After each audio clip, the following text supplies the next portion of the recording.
2024. Mr. Touye, Here. Ms. Roy, Ms. Higdon. Here. You have a quorum, Mr. Touye. All right, our committee meetings are broadcasting live, and the link to the access stream is located on our district website, Facebook, and X, formerly Twitter. The first order of business is receive a report on Blue Cross Blue Shield self-funded health plan. Mr. Troy? Good afternoon, everybody. How's everybody doing? Good. All right, there's a lot of agenda items. I'll try to be as concise and informative as possible. So I go through. If you want to slow me down, ask questions, feel free to do so. And the items that we have to discuss, hopefully will give you enough time, okay? Now, concerning the Blue Cross and Blue Shield self-funded health plan, as reported, this is the standard reporting that we get and we discuss with the administration every year. I would not dare put you through all of these pages, but basically to give you a little summation, since 2020, claims have been rising ever since. For example, we were at 8.8 million claims, for the health and the pharmacy claims. 2021, it bumped up to 10.6 million. 2022, 11.6 million. And last year, it was 12.6 million. Year to date currently, the way we're trending right now on the medical side, we're at $3.5 million in claims. We had 91,000 plus in carryover claims from our transition from Express Scripts.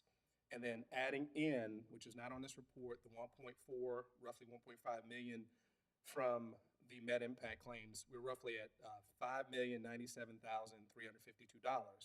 which is 41% of where we were last year. So basically right now we're trending fairly well, running at 41%. But as you know, the second half of the year is when most people get their procedures done because they've met their deductibles and everything. So hopefully we'll keep this trend going forward. Does anyone have any questions? Good. Here none, we can go to the next item of business. Receive a report on retirees and dependent coverage. Mr. Troy? Yes. These items basically for report only. As we noted, a retiree who is rehired is only eligible for Humana if they're considered part-time, contract labor, or not benefit eligible under the standard Blue Cross plan. There's no change required. Your plan is in compliance with this particular procedure. Now, spouses of retirees who are Medicare eligible. Someone asked the question, if I'm on the Blue Cross plan, but my spouse is 65, I'm not 65, can she go on the Humana plan? No. The way it is that once the employee or retiree is eligible for the Humana plan, that dependent follows the employee or the retiree. And the same difference too for anybody that is disabled, a disabled dependent, the same thing. If they're Medicare eligible, they have to wait until the employee becomes a retiree and eligible for the Humana plan. So with these particular items, you all are in compliance. Now, the next items that came up in discussion during the retreat are several things that we need to update the board policy. We're making recommendations. First and foremost, this is considered with the— That's another agenda item, Mr. Yes, sir. Troy. Yes, We'll sir. get to that in a minute. Okay, yes, sir, go ahead. Do we have any questions on this item? Board, audience? No. All right. The next item of business is to discuss and approve sending policy EGAC health insurance to the executive committee for recommended revisions relating to retiree dependent election coverage, IPSB Medicare eligible board members, and waiving wellness premium requirement for retirees 75 years and older. Do I have a motion? A motion. Motion by Ms. Roy, second by Ms. Higdon. Dr. Valron or Troy, to speak on it? Yes, we're asking to send policy EGAC to the executive committee. Mr. Brad Daigle will work up language along with Mr. Troy. We will present that to you prior to an executive committee meeting. These are items that we discussed in our last retreat. And so tonight is just to send it to executive to make the recommendations for the changes. Right. Do I have any questions or comments from the audience? Questions or comments from the board? And we can vote. All in favor? Aye. Pass unanimously. All right, the next order of business is to receive the report on the pharmacy benefit management carve-out, MedImpact. Mr. Troy? Yes, thank you. All right, I brought a handout. Does everybody have this handout in particular? Okay, I'll go over this real quick. When we first initially made the change over to MedImpact, they had a projected savings of 2.23 million projected for our, our year-end spend. What I'd like to do is kind of give you an update of where we are today as far as our projections for the first half of the year. Now, if you look, based on January to March of 2023, our total claims paid under our former program was $789,000 roughly.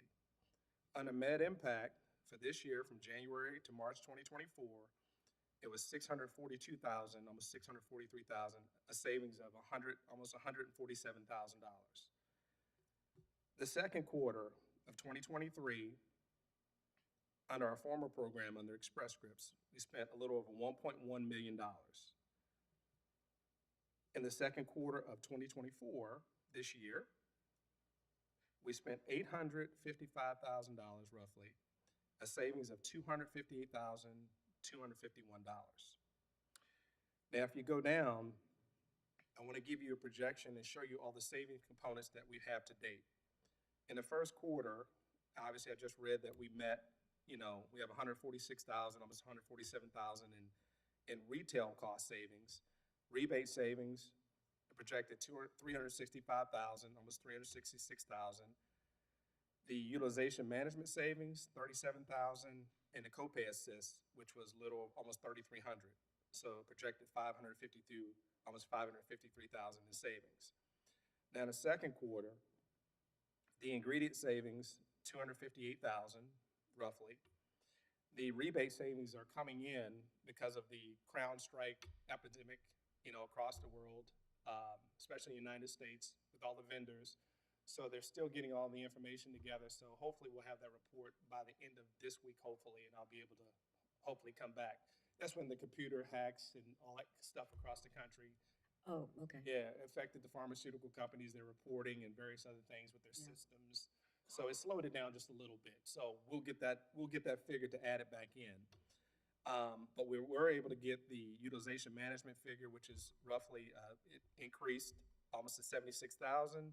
So just without those two figures that we're missing with the copay assist and the rebates, we're still at $333,000. So the point that I want to make, even when we fill in the blank with those other two figures, once we get them in, right now we're at $886,000 in savings. When we get those other figures, we'll be well over $1 million for the first 6 months, Right. which is outstanding. Yeah. Are there any questions? I have a question if no one else has. The Yes, sir. member survey, when will that be going out, Dr. Barrow? Yeah, The survey was distributed in the newsletter that I sent out to all employees and all email users last Friday. And also, it's going to be posted for them or sent through a ring down. I don't remember if it went there yet. Yep. And the ones for retirees are being mailed. So they have been distributed to our employees. Okay, thank you. yes, sir. Do we have any other comments, questions? Mr. Touye.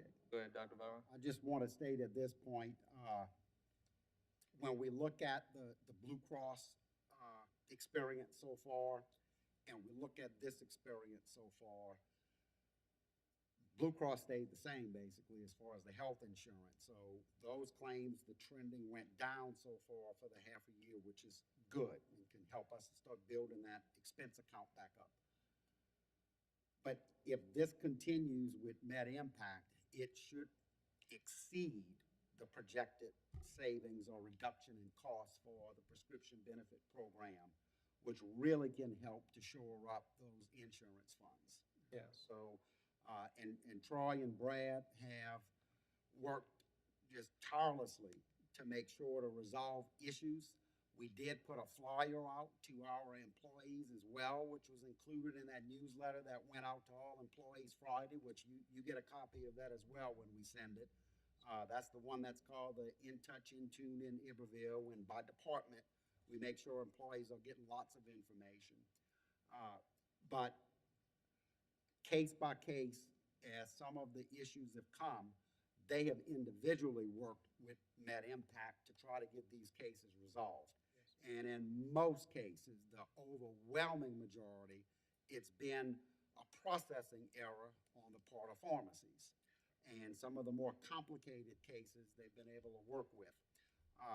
So I want to thank them for this.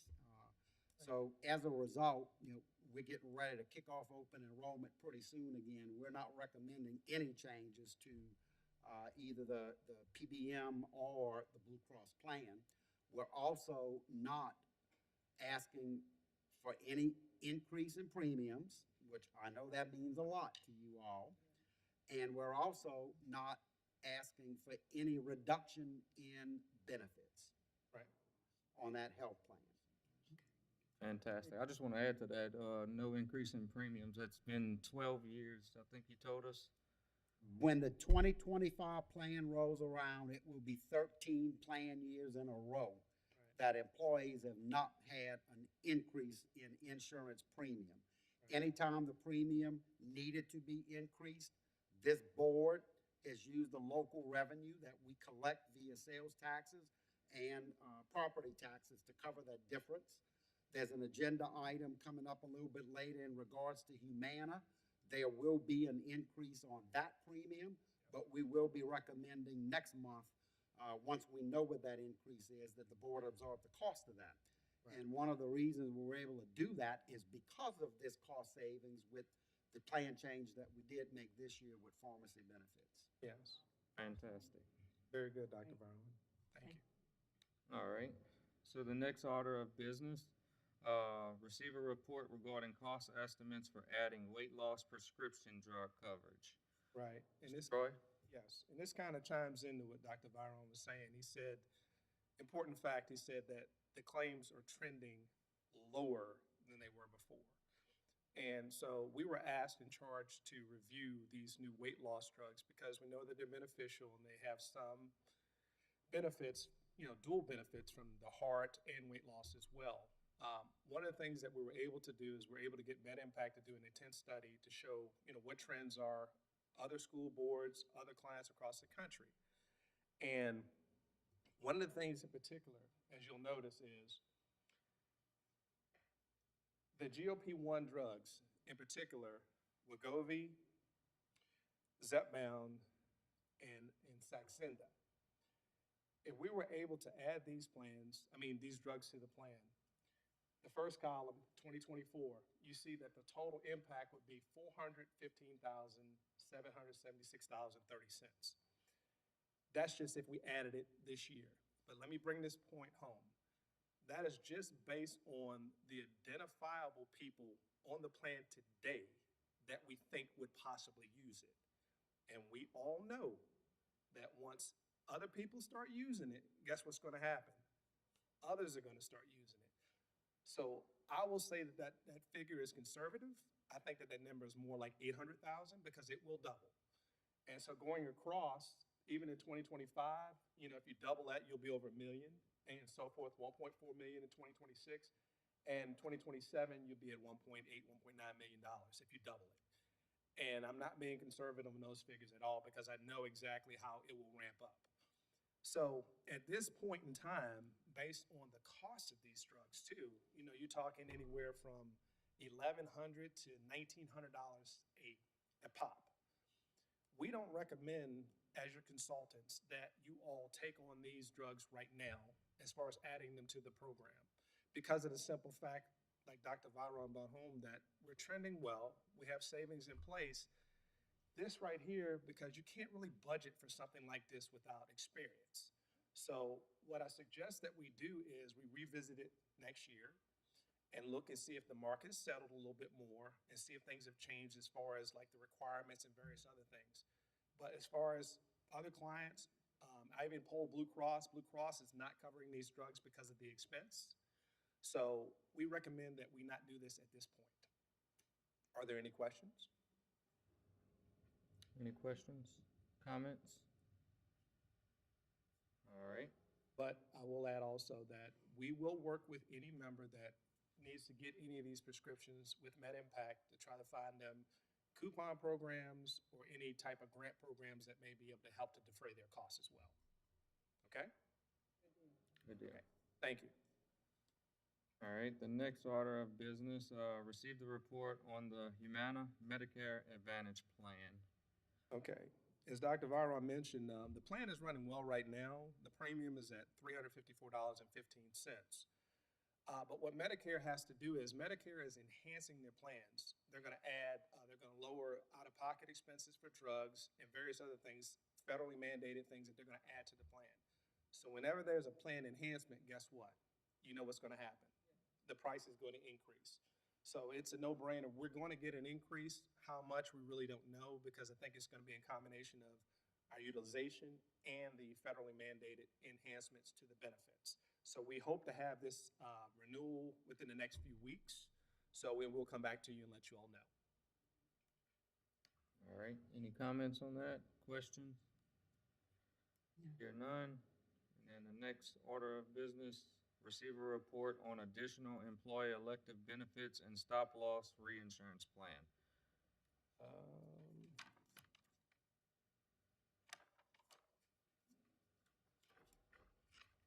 We see, Standard Life wasn't on there, and the dental, I think we may have skipped. Those are all tied into the same agenda item. Okay, all right, all right. Well, the stop loss, I'll go straight to the stop loss.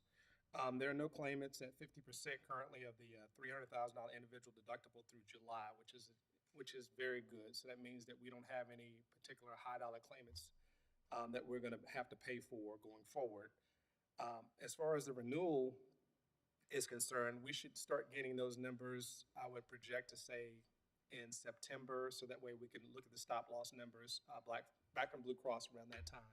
And we'll come back before you and let you all know what that is as well. Any questions on that? No, sir.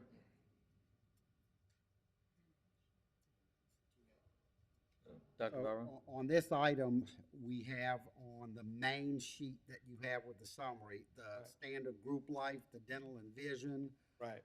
the supplemental, and so forth. So there are some rate increases that are gonna come with dental and vision. Yeah, Dr. Byron, I'd like to discuss that. I was able to get those numbers, worked hard, I got them late Friday. Would I hand it out to you? Can you flip through that, please? What you'll see is after the PBM page, you're gonna see what the rates were for 2024. Then you're gonna see the renewal letter, and then you're gonna see what we're recommending. First and foremost, I wanna tell you all, the dental program is working extremely well for the participants and the retirees. And I think we all told you this before. As far as the plans for the retirees to offer the vision, where they're able to keep the vision and actually do the billing and everything, Emeritus was the only program that stepped up and was able to help our retirees with that vision program and basically self-bill them. This year, based on the utilization, basically they're almost at 100% loss ratio. That's, pure loss ratio plus administrative expenses. But based on our relationship, they want to keep you all as a client. And then based on our relationship with them as far as producers, they wanted to give you all a 25% rate increase. However, we negotiated, we're back and forth, so we got it down to 15%. In this market, based on how much we're using this product, this is outstanding because they deserve much more. And then also, again, they held the vision rates as well. They did not give us an increase on vision, and that's like the fourth year in a row, no vision rate increase. So what I'd like to discuss is, if it's okay, if you see the 2024, your contribution rates, and if you turn to the page behind that, I just want to give you projections of what it looks like with the 15% rate increase as far as what you all could contribute as a board or what we're recommending is that if the rate increase is absorbed by the board, you'll see in the column where it says board portion, if you can compare that to last year's figures, for example, employee only, your portion was $28.46. If the board absorbs the rate increase, it'll go up to $34.56, keeping the employees' rates the same, okay? I'm just trying to show you, and just going down. And that's also for the retirees, keeping their portion the same and then increasing yours slightly. But also what I did add too is if you all decided to let the employees and the retirees absorb it, what their costs would be and their increases as well. But we recommend with the program, the way it's running and the cost, we recommend that the board absorb the cost.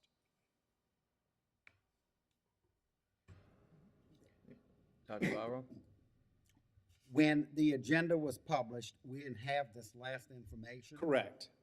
And did not know if we were gonna have it in time for this particular meeting. So we can either put this on the September, Insurance Committee agenda to consider approving, the board absorbing the rate increase for the dental plan, or you can make a unanimous vote to add that item to the agenda now and then vote on it then. Dr. Byron, my only concern is with the booklets. Benefit book needs to be Benefit printed. booklets, the timing of everything and being pressed, you know, that's the only thing that concerns me. That's why we made a recommendation that if we could put it to bed, that's up to you all, if you won't want to table it. I'm good. But if you all want to first move or request, when we finish discussion on item 7, you can ask, but you need a unanimous vote to add an item to the agenda to approve the renewal of the Emeritus dental recommendation with the board absorbing the 15% rate increase. Okay. And then you would vote to add it, and then you would have to vote for the item afterwards. Okay. You got that, Kim? The wording? All right, any other questions on this agenda item, comments? All right, I would ask for unanimous consent. We'll make a motion by Ms. Polly, I'll second. second by Ms. Roy, to make to vote to add an agenda item for the board to absorb the 15, to approve the board to absorb. She got it, wrote down. That was too many words. Oh, okay.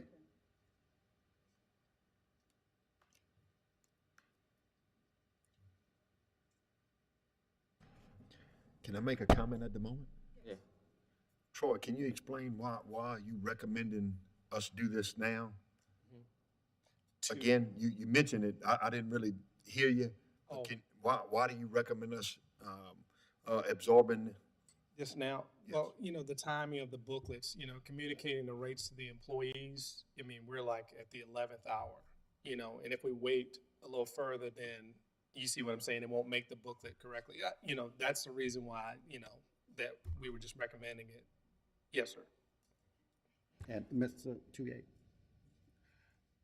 we have to send the enrollment books for production, and open enrollment begins next month. Yes. Okay. So if we didn't do this tonight, more than likely, I would get with you all to call a special board meeting, do it like soon. Oh, it makes sense, yeah. Yes, sir. Let the employees know. Yeah. Get- And we negotiated longer. I mean, we had to, just to make sure that we didn't get a really big rate increase. And so it worked out in our favor, so, Good, yes. thank you.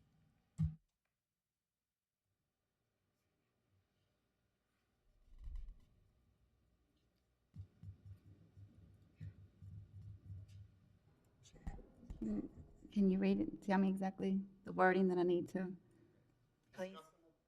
Discuss and approve adding an agenda item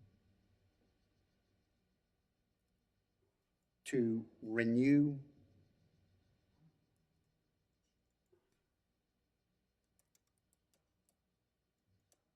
the Emeritus dental plan with the board absorbing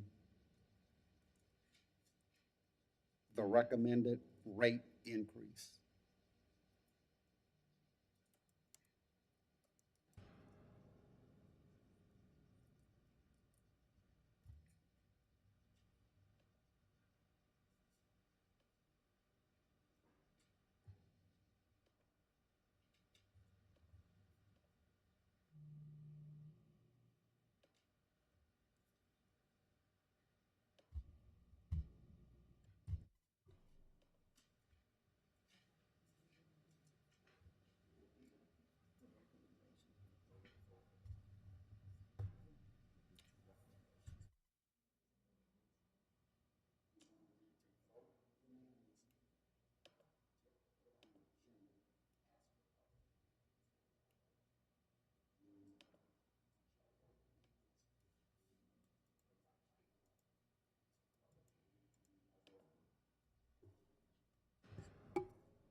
All right. We had a motion on that by Ms. Polly and a second by Ms. Roy. Any comments from the audience? Comments from the board?